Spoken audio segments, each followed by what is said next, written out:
So for those of you that are new, my name is Pat. I'm the senior pastor here, and I think what I'd like to do to get us going is start a little story.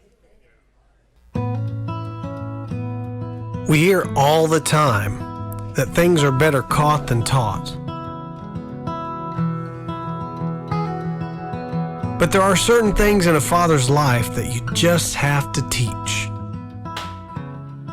Like, for instance, you can't let your kid eat pizza the wrong way.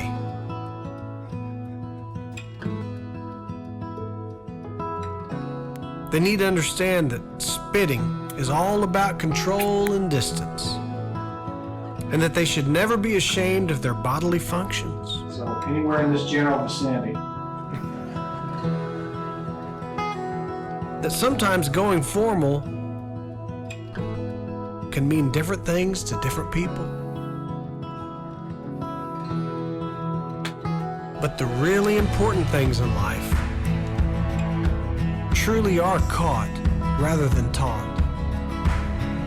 Things like love, friendship, honor, discipline. You see, the men and women our children become is based on the lessons they see in us. Because even when you aren't teaching, they're still learning.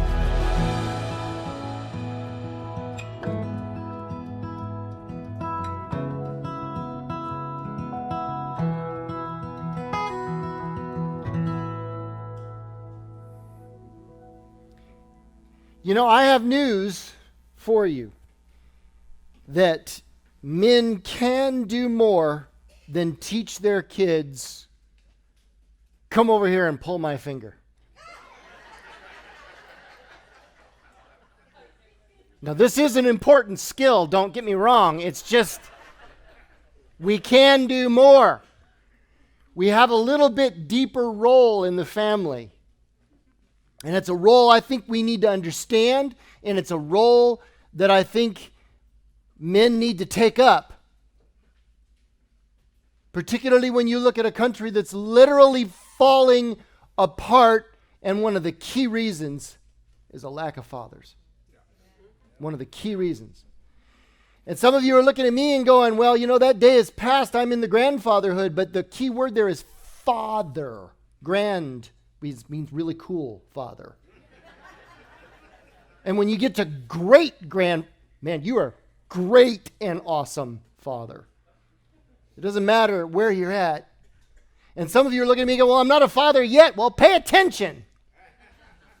Because we're going to learn something about it.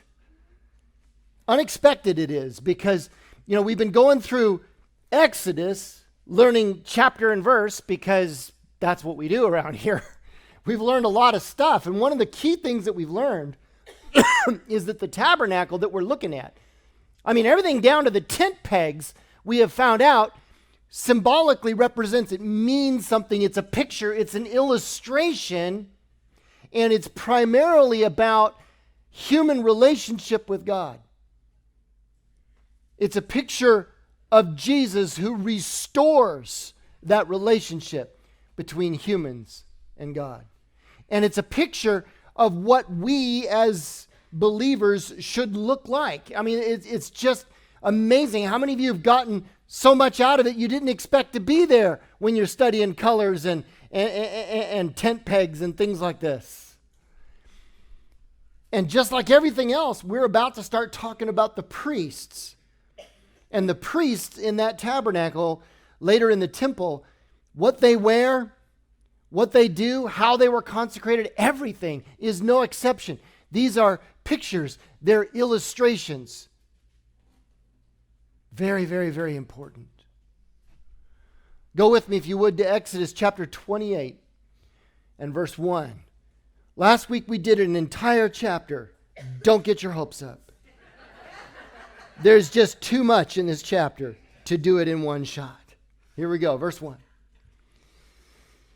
Then bring near to yourself Aaron, your brother, and his sons with him, from among the sons of Israel, to minister as priest to me. Aaron, Nadab, and Abihu, Eleazar, and Ithamar, Aaron's sons. You shall make holy garments for Aaron your brother, for glory and for beauty. You shall speak to all the skillful persons whom I have endowed with the spirit of wisdom, that they make Aaron's garments to consecrate him, that he may minister as priest to me. Now, next week, we're going to go into a little bit more detail about those garments. We're going to go into detail about why I should be wearing much better threads than I am today. We're going to be talking about a lot of those types of topics. But today, I want to focus in on the fact that Aaron was called to be a priest. This is incredibly important because up to this point in history, up to this point, in the whole history of the human race, the father of a house had been the high priest of that house. That's how it worked. It was his job to lead his family in the worship of God. He was the one that made the sacrifices. He was the one that taught his wife and his children the things of God. This was before the Bible was written, so this was passed down his mouth to their ears. And he was the one that taught his kids so well that he made them memorize the truths of God and recite it back to him. He was the high priest of his house. And you can see this when you study back, when you look at Noah. Noah was offering sacrifices for his family. Job was offering sacrifices for his family. Abraham did it. Isaac did it. Jacob did it, and so on. They were the high priest of their home. Now here, we see something new. This had never been done before. This was kind of a national idea. Now we're going to have certain men that were going to work in the tabernacle, and later that transferred into the temple. And they were going to be servants to God in a national sense. Remember what's happening here. The people of God are being formed into a theocratic nation, meaning it was a nation that was designed to be led directly by God as a light to the whole world. That's what they were intended to be. So we got this national concept, this idea of national identity, and these servants, these priests, were supposed to function for this new nation. But what's important here, 3 times in this chapter I found that it says that the priests were to minister to me, it says. Now, isn't that interesting? It doesn't say that the priests were supposed to minister to the people. It said the priests were to minister to God, to me. And that's absolutely vital to understand. And I really want you to focus in on this. Because nowhere in the Bible, guys, nowhere will you find a command or will you find an instruction that says that a father is no longer the high priest of his home. You won't find it. And that is incredibly important for us to understand today. So it's true, like right now, I'm clergy. In fact, I get the free parking space at Del Webb because it says clergy, that sort of thing. Like I really want one. But anyway, there's clergy and pastors. And we can and should minister to you. But that's not our primary function. Our primary function is to minister to him. And there's nowhere in the Bible that it says that men are no longer supposed to be the high priest in their house. In fact, I believe, because I went and did a study on it this week, I went and searched it out. I wanted to make sure I was right. I didn't want to read into the scriptures. Because if it's true that these high priests were called by God and everything, maybe that kind of lets guys off. We're off the hook now. But I couldn't find it. We're not off the hook. You see, it's kind of like public education, if you really want to understand it. See, once upon a time, when public education first came out some 240 years ago in this country, the idea was that public education was a way, a means for the government, for your taxes, to help you educate your children. But notice that the idea, the philosophy was to help you educate your children. This all shifted in the 1930s under a man named Dewey, famous for the Dewey Decimal System. He's also famous for why your public school system looks the way it does today. He is the architect of it. He was also a signer of the Humanist Manifesto and an atheist. And his philosophy was, no. Parents are not the primary educators of children. Professionals need to be the primary educators because we know better what your kids need. And that's the attitude. It has shifted.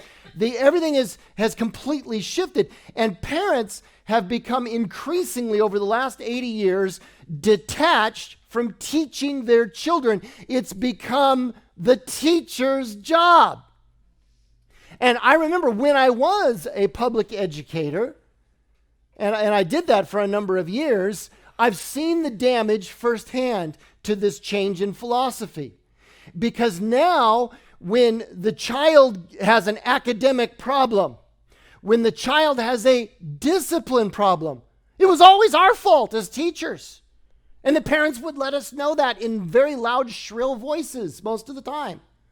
Because do your job. You're supposed to be doing it. And I'm thinking in the back of my mind, even I, because I'm kind of old school, I'm going, aren't you the parent?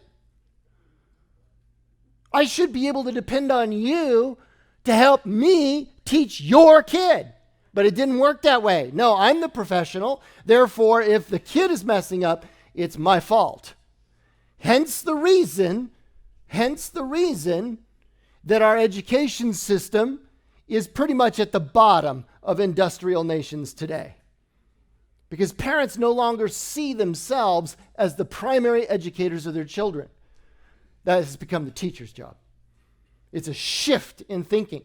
We see the same kind of shift in thinking when it comes to the spiritual development of a family. That's now the pastor's job. That's your job, Pastor Pat. You're the one that's supposed to teach my wife. And the programs over here, 45 minutes a week, your program is supposed to counter the 15, 20, 30 hours of television and the 40 hours worth of public school that they get every week. That's your job. You're the clergy, after all. You guys are the priests, the ones that wear the little white collars and all that. That's the attitude. It has shifted. But I have news for you. There is no place there's no place in the Bible where it says that the father of a house is no longer the high priest of his house. So just like public education, the idea was that public educators were to assist parents, not take over.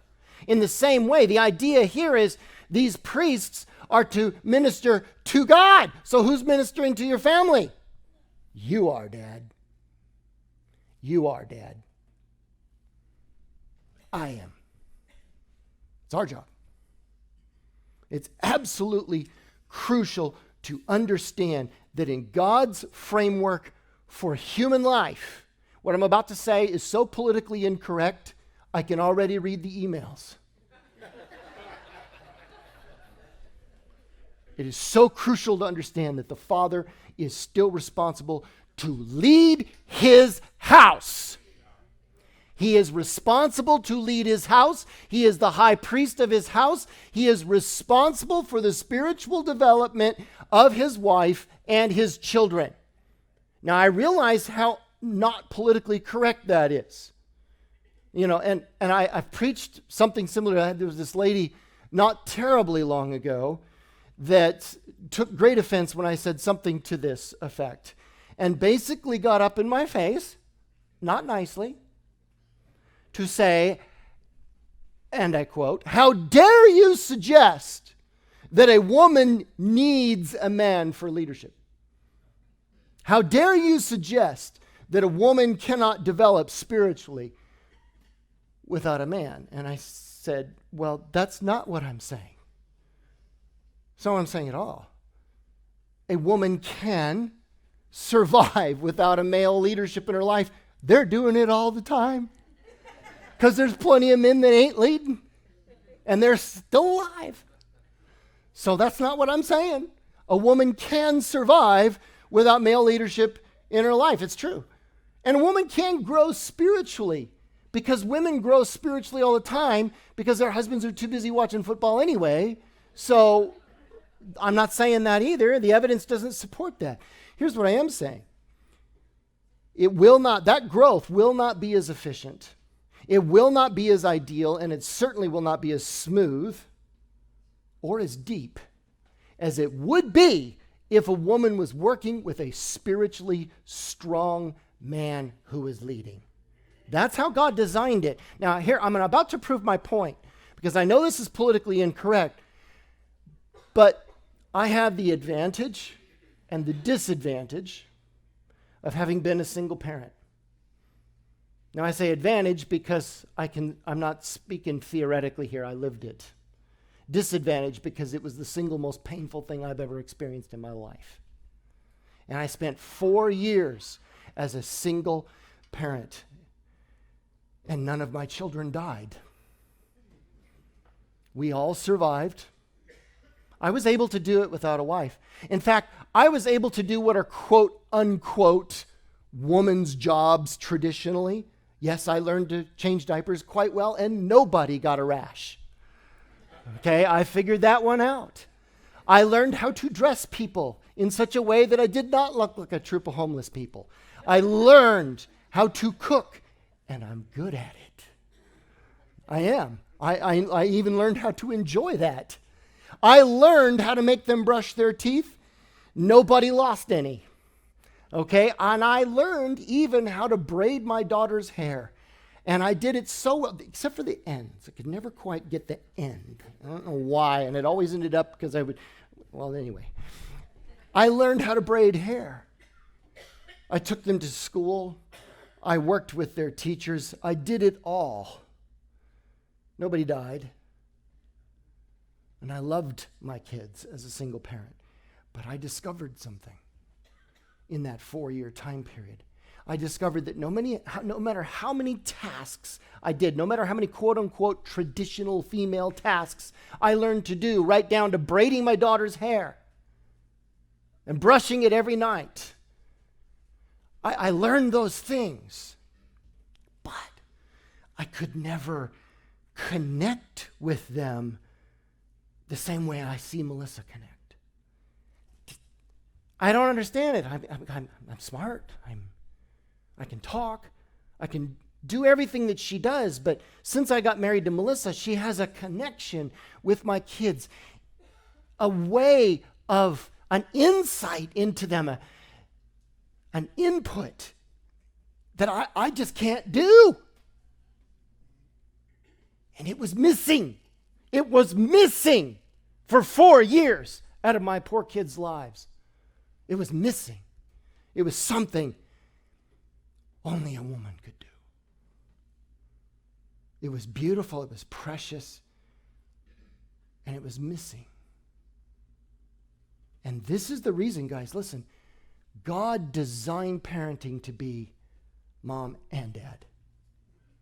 Because I see plenty of single mothers that have had the same experience. They can do everything the kids need. Same thing that I did when I was a single dad. They knew how to do it. They can, but there's something missing because God intended. There is a spiritual input that comes from a man and comes from a woman that is designed to come together flawlessly so that your kids get a spiritual nurturing and a spiritual vitamin that cannot come any other way. No teacher can give it. No school can give it. Mom and dad have to give it. It was designed to be two people. And I'm not just talking about two people, it's easier to do all the tasks. And I admit, Melissa was out of town for the last couple of days at a conference, and I had to be dad taxi. I needed her help. I found that out. Hence the reason the message didn't get done till Friday again. Okay, but it's not about men's work and women's work. It's about a spiritual connection. We are supposed to be the high priests of our family, gentlemen. And it is a spiritual thing no woman can do. Not because women are less, it's because they're different. And God has designed men to be this and women to be this, and they are supposed to function together. That's the intent. That's how the Master designed it from the beginning. Take a look at verse 4. So we're looking at these priests, these men, and it says, these are the garments which they shall make. These for the priests. A breastpiece and an ephod and a robe and a tunic of checkered work, a turban and a sash. And they shall make holy garments for Aaron your brother and his sons, that he may minister as priest to who? Say it with me. To me. This is to God. They shall take the gold and the blue and the purple and the scarlet. And you know where that goes. And the fine linen. Now, remember where this is being given. These instructions are being given somewhere. Moses is up on the mountain for 40 full days. And while he's up on the mountain, he's receiving these instructions directly from God. So while he's up on the mountain and he's receiving instructions from God, the God who knows everything, to whom there is no mystery, what is happening in the camp? If you've read ahead, spoiler alert, by the time we get to chapter 32, you're going to find out what was happening down in the camp. While God is giving these instructions to Moses, who's on the mountain, down in the camp, Aaron is supposed to be in charge. Aaron, the guy we're talking about here, is in charge. And the people begin to get restless. And they convince him, well, God is invisible. And we can do better than that. And Moses is gone, and we don't know what became of him. And so what does Aaron do? He takes gold, and he puts it in the fire, and he shapes it, and he forms it, and he creates an idol to replace God. That's what he does. And while he's in the middle of doing that, do you think God did not know what was going on in the camp? He knew exactly what was going on. And yet he's saying, go get Aaron, get his sons, and this is the ultimate betrayal. And God already knew it. And yet, God still chose him. Now think about that. Why didn't God choose Moses and Moses' sons? Moses is standing right there. He's a Levite also. This is Aaron's his brother, remember? They're Levites. They're from the right tribe. So why in the world didn't God not? In fact, later, God gets angry enough, says, Mo, get out of the way, dude. I'm going to wipe everybody out and start with you. Moses has to go, chill, man. Hold it. That's not going to make you look good, Lord. Do you remember that? That's coming up, chapter 33. Spoiler alert. So why does God do this? For the same reason you're a Christian this morning. Romans 5:8. But God showed his great love for us by sending Christ to die for us while we were still sinners. You see, God's love is so intense. He knows the heart. God's love is so intense, so amazing, so stunning, so unbelievable, so you can't even describe it. I wish I could describe God's love for you, but I can't. There's words, they don't work. You have to see the picture in order to understand it. And even then, you're going to get a thumbnail sketch of it. God's love is so staggering that even when we hated him, he gave his only son to set us free from our own rebellion. Right here we can see Romans 5:8 alive. Here's God knowing what Aaron is doing, saying to Moses, go get Aaron and consecrate him. Consecrate means to set him apart as a priest to me.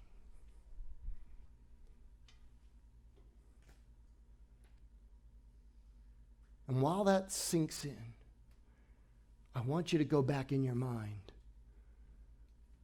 What did we learn? It says that their garments were made of what colors? Blue and purple and red. And what did we learn? We learned it from this. The blue always represents God, and it's a pure color. It's 100%. The red always represents man when it's used symbolically, and it's a pure primary color. 100% blue and 100% red. When you put them together, you get purple, the royal color. Jesus is 100% God and 100% man at the same time. He is the connection between us and a relationship with God. Because when you look at this, do you see it? Aaron and his sons, what did they have to do? They had to literally put Jesus on because they simply did not deserve to be priests. Do you deserve to even breathe? Say no. You are a rebel against the King of glory who brought you into existence, and yet you have said, I'll do it my way. You're a rebel. So am I. None of us has even the right to breathe. That God allows us to exist at all is already a miracle. These men did not deserve to be priests, and neither do you. Neither do I. I don't deserve to be the priest of my house. My kids know my dirt. They know why I should not be the priest. My wife really knows. And all of you wives out there are going, yeah, I know. You do know. Your husband does not deserve to lead you. I don't deserve to lead Melissa. She's a much better person than me. I don't deserve to be the high priest in my house. So I have to put on Jesus in order to be able to do it. And so do you. Don't believe the lie, gentlemen, because I believed it once upon a time, that I had messed up way too many times to be the leader of my house. And I might as well just throw up my hands. Who am I kidding? I can't make decisions here. I've made too many mistakes, and I believed that lie. Do not believe the lie that you might as well just give up in life because all the mistakes that you have made. Do not believe the lie that since you have not earned respect, it should not be given. Because I've read his word. And Aaron didn't deserve to be priest either. Aaron did not deserve it. And by the time Aaron was finally consecrated, he knew for sure he did not deserve it. He knew it.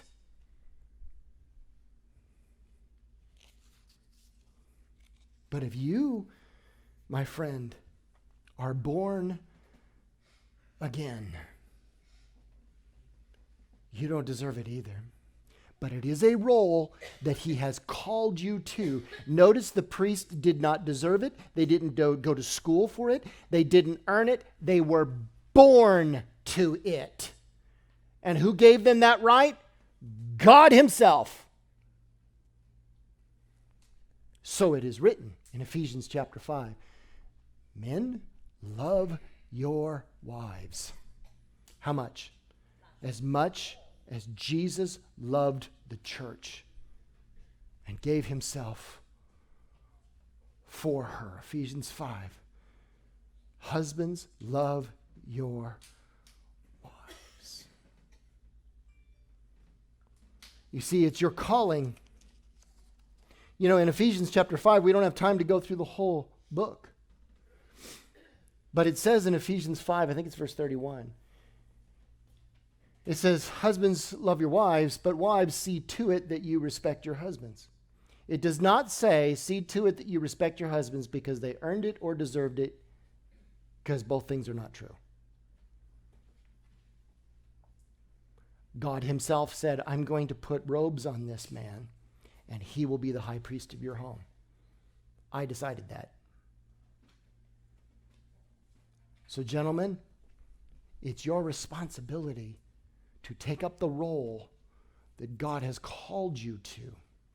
There are too many men that do not. And there are too many men that have not for a long time, and then they believe that lie that because I have not led, because I have not been a good example, because I have not done well, that I have no right to take it from here. You're right, you don't. Not from your own strength. But God said, be the high priest of your home. Put on the robe. Put on Jesus and lead. Do it. Didn't say you had to deserve it or earn it. He said, do it. Now, what does that really mean?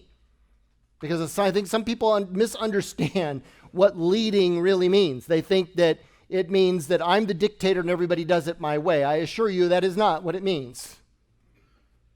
Loving my wife so much that I'd be willing to give my own life for a sin she commits.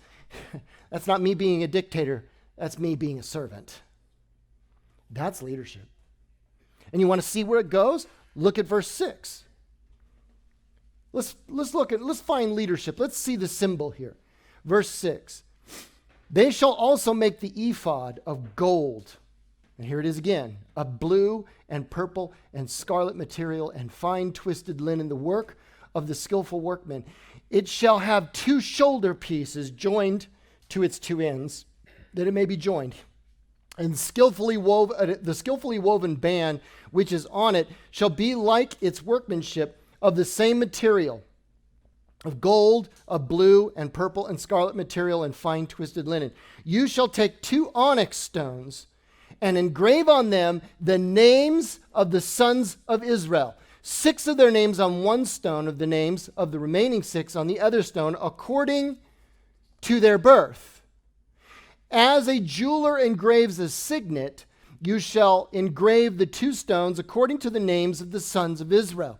You shall set them in filigree settings of gold. They shall put the 2 stones on the shoulder pieces of the ephod as stones of memorial for the sons of Israel, and Aaron, I think this is key, shall bear their names before the Lord on his 2 shoulders for a memorial. You shall make filigree settings of gold and 2 chains of pure gold. You shall make them of twisted cordage work, and you shall put the corded chains on the filigree settings. So there's be a chain that came around like this.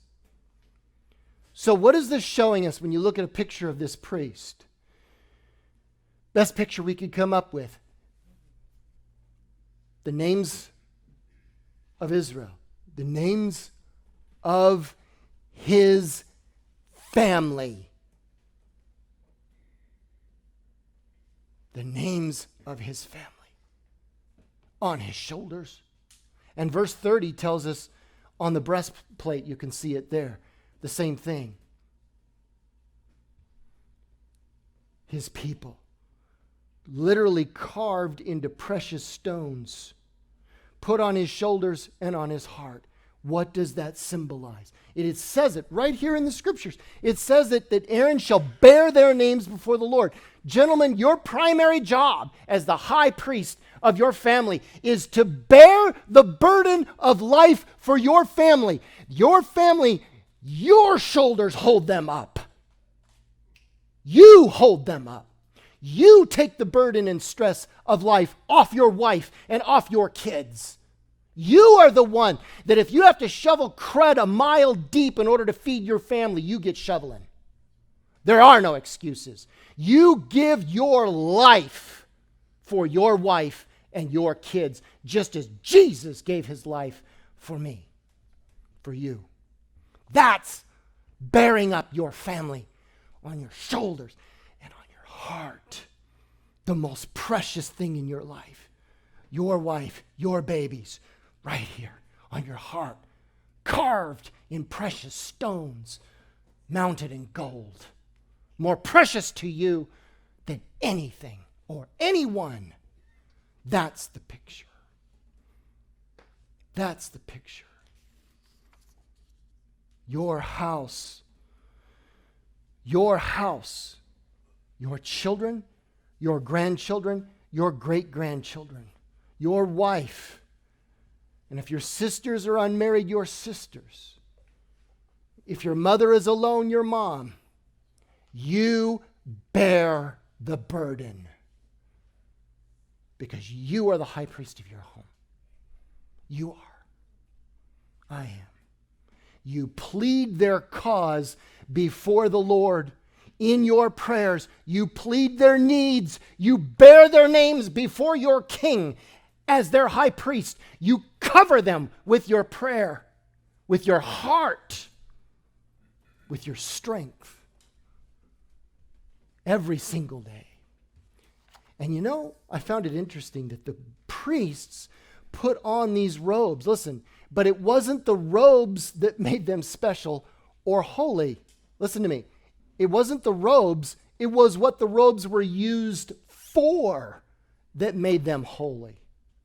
In other words, gentlemen, what you do matters. What you do matters. Look at Joshua 24:15. Joshua understood he was the high priest of his home. And he said to everybody, he said, if it's disagreeable in your sight to serve the Lord, fine. Choose for yourselves today whom you will serve, whether the gods which your fathers served, which were beyond the river, or the gods of the Amorites in whose land you are living. But as for me and my house, we will serve the Lord. Now that's a high priest who says, come on, honey, we're going this way. We're going to serve the Lord. What you do matters. And my question this morning for you is, who will you serve? Same question that Joshua asked. You're about to find out that two of Aaron's sons, they didn't do things right. And God killed them. It's one thing for God to call you to be the high priest of your home. It's another thing for you to refuse to do it. Let me say that again. It's one thing that God has called us men to be the high priest of our home. It's another thing if you refuse to do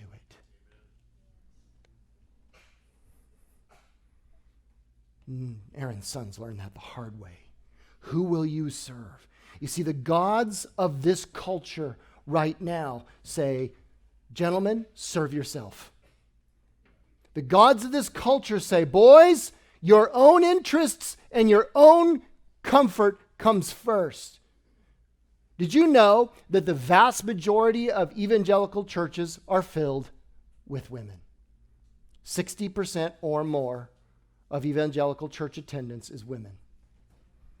The vast majority of families that go to church in evangelical churches in the United States, mom brings the kids to church, dad stays home. Most of the time, dad is saying, well, that's for the wife and for the kids. And that's backwards. That's the gods of our culture saying, my interests, my comfort comes before the spiritual development of my wife and kids because I value myself more. Or worse, you have men that have been so beaten down by this culture. We have these lies out there about what's called toxic masculinity, as if being male is somehow a bad thing. Being strong is evil. Leading, how dare you? And you buy that lie, you feel like you failed so many times that you just give up. And you're not taking an active interest in your wife or your kids or what's going on. And my question for you this morning is the same as Joshua's. Whom will you serve?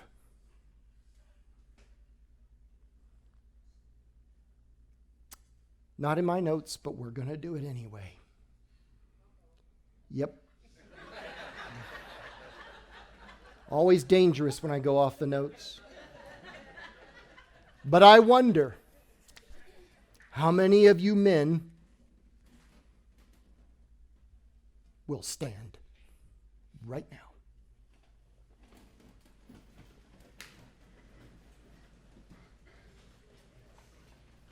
And how many of you will say after me, I will be the high priest of my home. I will bear the burden of life for my wife and kids. I will bear the burden of life for my wife and kids. I'm not convinced. I will bear the burden of life for my wife and kids. I will bear their names before the Lord in my prayers.